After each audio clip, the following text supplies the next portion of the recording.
welcome to the Decode Podcast booth here at Apex 2026 Day 2. We are here with David Lee from InnoVAX, familiar face here on the podcast. Man, we got a chance to get over to the InnoVAX booth yesterday, and that storage cabinet, that thing is a monster. Yeah, that's our new product. It's called the InnoHD. Just award-winning, no big deal, right? Yeah. Have we won awards on it? I don't remember. Maybe.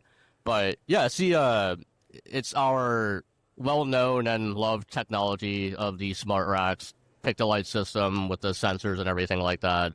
We didn't want to reinvent the wheel. We just wanted to improve like what we already had and make it a little bit better, make it a little more automated. So we added some robotics and servos and a new control board that allows the software to control the racks, the shuttles as we call them, coming in and out.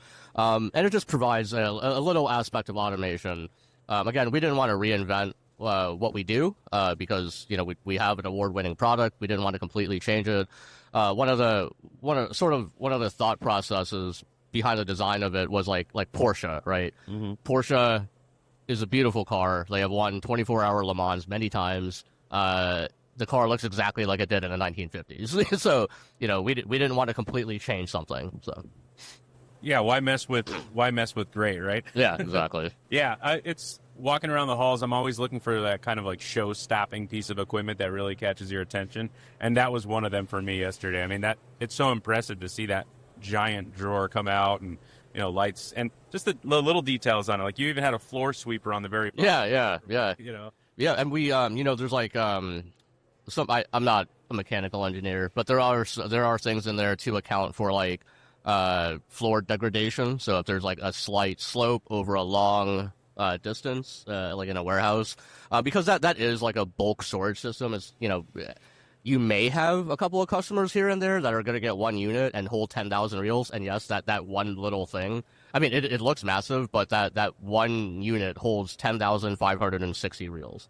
And some customers don't even have that much, right? Maybe they might have a couple of thousand. You look at MPI facilities that may have 2,000, right?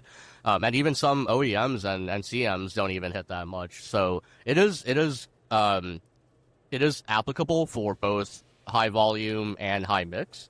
But that is typically, you see something like that in a bulk warehouse where they're storing thousands and thousands and thousands of reels. Do you have to customize it to make a certain number available for the different size reels, or is it one size fits all in that store? That's up to the end user. We have customers who like both an equal amount. So we have the trays where it's like 8mm, 12mm, 16mm, et cetera. We do also have a tray that we call a flex tray that allows, that enables the operators to store any size reel in any tray. It's auto adjust to the width. So okay. Yeah. And you don't even necessarily have to only store reels in it, right? I mean, if you wanted to have trays of components or other items, it's flexible, right? And you guys do a lot of research on this stuff. Yeah, I mean, you can store whatever you want in there. Trays, tubes, really anything, because it's just our normal racks on servos, and our normal racks can store anything. My buddy Bill always says that start with the basics in the 101. And last year was at SMTAI was when I got to actually see the full gamut of your products that goes in it, because I always knew it as just component storage racks. I didn't realize how the Modi. Can you walk us from the moment? You know what I'm saying? Like check-in all the way through, right? So, can you walk us through the gamut? And I know you don't like to be sales pluggy and all that other stuff, but I was unaware of. He always says for somebody to buy from me, they got to know you exist, right? So, can you walk us through it's not just component storage, component check-in, right? We talked about last year, right, but right. What is the full gamut? Because there's other stuff too. There's those carts I seen going on too that they can load stuff in as it's going through. Maybe. There's a little tray kind of thing. Yeah. So we do everything that relates to material handling, not only from hardware but software too. And as you said, material handling begins at receiving. So that's why, people know us for the smart racks, and that's great. That is a large majority of our business. On the software side, it's important because you guys will integrate with whatever system the people are using pretty much. We're really big on factory-wide connectivity. Yeah. So software integrations is a huge part of what we do. We're not just selling a pick-to-light system and saying, here you go, have fun. But but we're material handling experts, right? We don't just make a nice smart rack. It's actually the complete opposite of what we do.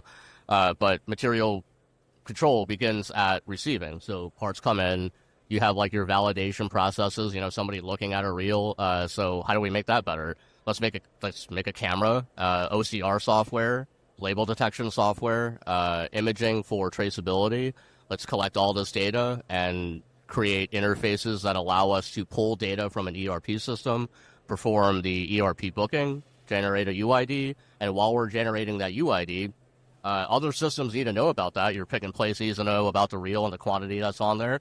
Why don't we at the same time just send them that data too and write that UID to their system? Wow. Book it to the ERP. Like, these are all things that you do down the line anyway. You're reading a reel, reading the labels on a reel, then you check it off on your packing slip. Then you go to the ERP system, do your receiving. You go over to your pick and place system, create a UID, register this reel and the quantity and the MPN and all that stuff, and then you can finally put it in the stock. Like, we were like, why don't we just automate all that stuff in like 3 seconds? Like, we're already doing this step. Why don't we just do that too? And even at the end, you and I spent some time last year looking at the X-ray part. Yeah. So it's not just even check in, right? It's check out as well. It looked like too. Yeah. So X-ray counters. Some people get consigned parts, and that requires counting at incoming, which is you see that pretty often at CMs and stuff like that. But I think a majority of people are just counting when it goes back to stock. Yeah. It's applicable in both areas, right? It's really just depends on the customer's workflow, which I also have to stress too, because we don't believe in saying this is the way the product works. That's the way you have to use it. To me, that's like, it's almost like a fallacy. Like, you really should be able to adapt your products to like the dream process flow of a customer, which will not always be the same at all. Yeah, exactly. Right? Everyone does things different ways. Their operation might be more optimal if they did it a different way. So like your software has to be able to accommodate that. And like that's what we want. We want we want the customer to be like, this is my dream of the way I want my factory to work. And that's what we're trying to achieve. We don't want everyone to adapt to like the InnoVAX way. You know what I mean? Everyone does things different ways. So it's like, I wish we did this because because of X, Y, Z. I wish we had these processes automated. Well, let's do it. That's really that's what we like to do. So I was just going to say the Modi table. How many people have actually seen reels, how they come in and what the labels look like? Because it's a hot garbage, right? For the human readable, like looking at some of those labels, the way they come in. And it's almost even unscannable sometimes. And it just picks it up like that. Yeah, that's crazy. Yeah. You also have like a stencil management aspect. I like stencils. Yeah, you know what I'm saying? What does that look like? I mean, I think just kind of the intuitive nature of like, this light just turned on, I need to do something with whatever's in that slot. Yeah. Does that principle kind of carry forward to the stencil? I mean, some of these CMs, I've seen these guys shop and they have hundreds and hundreds of stencils, and I'm like, how do you got to do this job that you did 2 months ago? How do you track the stencil? Sharpie. Yeah, I mean, you're right on it. Being honest.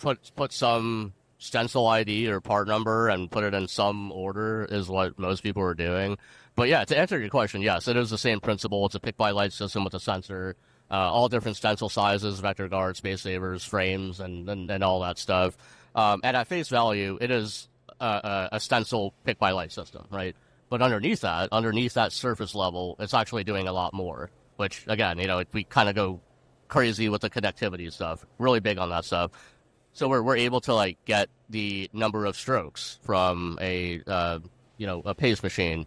We're able to integrate store that for all of your stencils. Every single one of them. Yeah, of course you have to ID your stencil. They need to be traceability. They have to be but yeah, we're able to determine how many strokes until it needs to get cleaned, if it needs inspection, if it needs to be tested for something. So we're integrating with MES systems to control what can and cannot be used.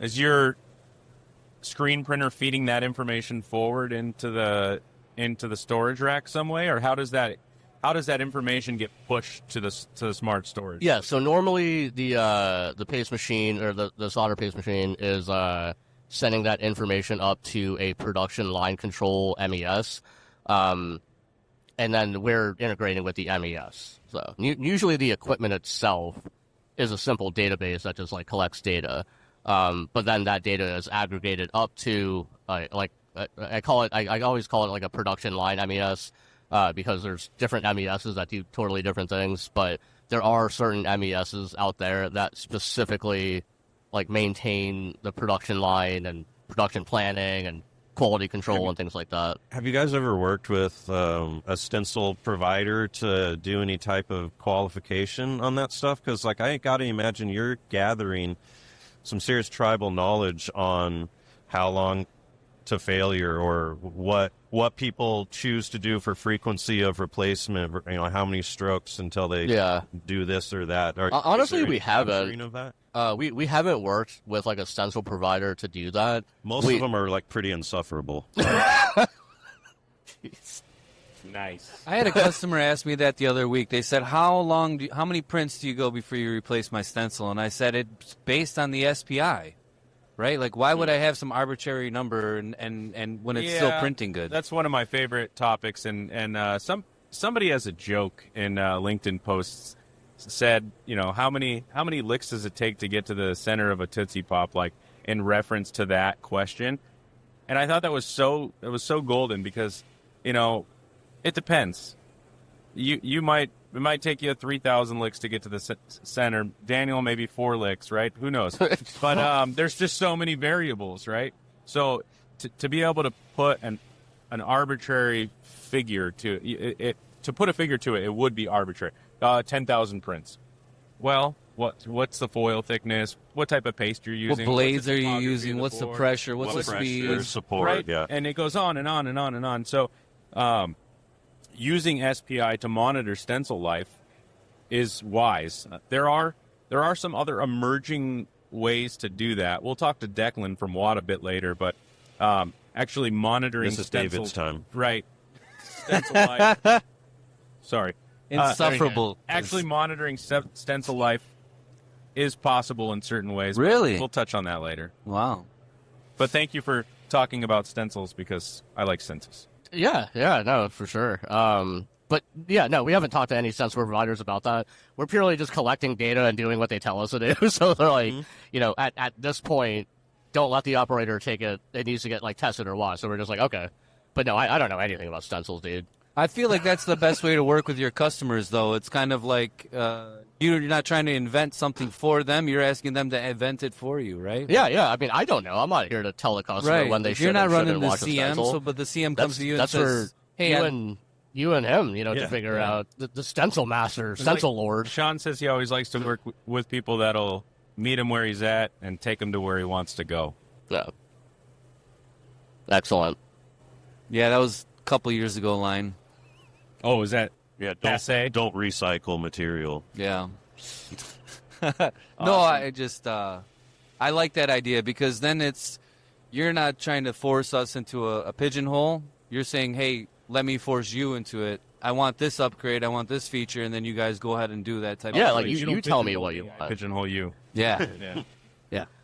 Well, if people want to find out about some of your solutions, get in touch with you, where do they go? Where do they look?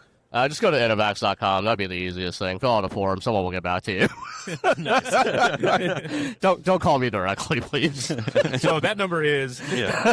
Flash that across the screen for the people. All right. Well, we really appreciate you always partnering with us. It's always great to talk to you, and you're definitely become a real familiar face and just a good guy to chat with at the trade show. So yeah, thanks for joining us and always being a nice intro into the day because you know, like I said, we have it's only downhill from here. It's all downhill. Yeah. This is Apex Pinnacle 2026. We're at the Apex.